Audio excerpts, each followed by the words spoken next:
एक बड़ा सुंदर प्रश्न आया है कि भगवान शिव को केतकी का पुष्प क्यों नहीं चढ़ाया जाता, या भगवान शिव के ऊपर केतकी का पुष्प क्यों नहीं अर्पण होता है। किनका प्रश्न है जी? आपका बहुत बहुत शुक्रिया, बैठिए। धन्यवाद आपका जी, आपने ऐसा प्रश्न किया, बैठ जाइए।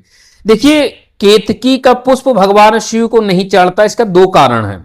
पहला तो मैं आपको एक घटना बता देता हूं कि एक कथा है कि ब्रह्मा जी और विष्णु जी जब भगवान आदि शिव से प्रकट हुए तो स्वयं को श्रेष्ठ सिद्ध करने के लिए ब्रह्मा जी ने मिथ्यावाणी कह दिए और उसका प्रमाण के स्वरूप में केतकी पुष्प को ले गए।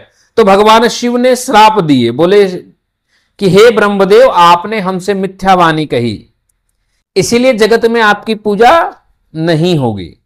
और केतकी को श्राप मिला कि तुम झूठे का गवाही करने आए हो, यानी प्रमाण देने आए, झूठ बोलने आए हो, तो जाओ, संसार में तुम्हारी भी उपयोगिता पूजा पाठ में नहीं होगी। ये तो कथा है, लेकिन आयुर्वेद में इसमें कुछ कहती है। आयुर्वेद कहती है कि केतकी का पुष्प, कुछ पुष्प ऐसे होते हैं, उनमें से केतकी का पुष्प है, प्रत्यक्ष रूप से अगर उसका सेवन किया जाए तो वह पाचन शक्ति में नुकसान देता है, संक्रमण दे सकती है, उसमें कीड़े हो सकते हैं। किसमें? केतकी का पुष्प। केतकी का पुष्प डायरेक्ट नहीं, जैसे उड़हुल का फूल होता आप डायरेक्ट खा सकते हैं, गुलाब की पंखुड़ियां दूध में डाला जाता आप डायरेक्ट खा सकते हैं, है ना, कमल का पंखुड़ियां आप खा सकते हैं, लेकिन केतकी का पुष्प आप डायरेक्ट सेवन नहीं कर सकते। अगर आप उसे डायरेक्टली सेवन करते हैं, प्रत्यक्ष रूप से खाते हैं, वो हानि करता। हाँ, वो आप प्रत्यक्ष रूप से आप उसका इत्र बना या जो भी बना वो अप्रत्यक्ष हो गया, प्रत्यक्ष रूप से केतकी का प्रयोग नहीं होता है। कहा जाता है कि केतकी का प्रयोग नहीं करना चाहिए। आयुर्वेद में तो बताया गया कि केतकी का सेवन से कई प्रकार के इंफेक्शन होने का भय रहता है, केतकी के अंदर कीड़े मकोड़े तक रहते हैं और हमें पता नहीं चलता है। इसलिए आयुर्वेद में हो सकता है, आयुर्वेद की दृष्टिकोण यह है कि मैं आयुर्वेद के कारण बता रहा हूं कि आयुर्वेद के अनुसार से केतकी का फूल नुकसानदायक है।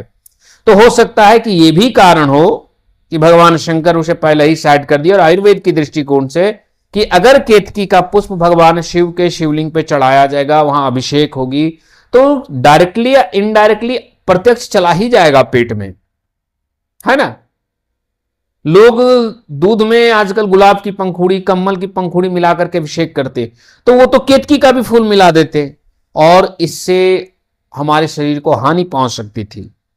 तो मैं मानता हूं कि शायद आयुर्वेद की दृष्टि में ये गलत है, इसलिए हमारे यहां केतकी का पुष्प पूजे में प्रयोग नहीं की जाती है। ये मैंने आपको एक दृष्टि आयुर्वेद का बताया, ठीक है। और कोई प्रश्न है? नहीं, बैठ जाइए।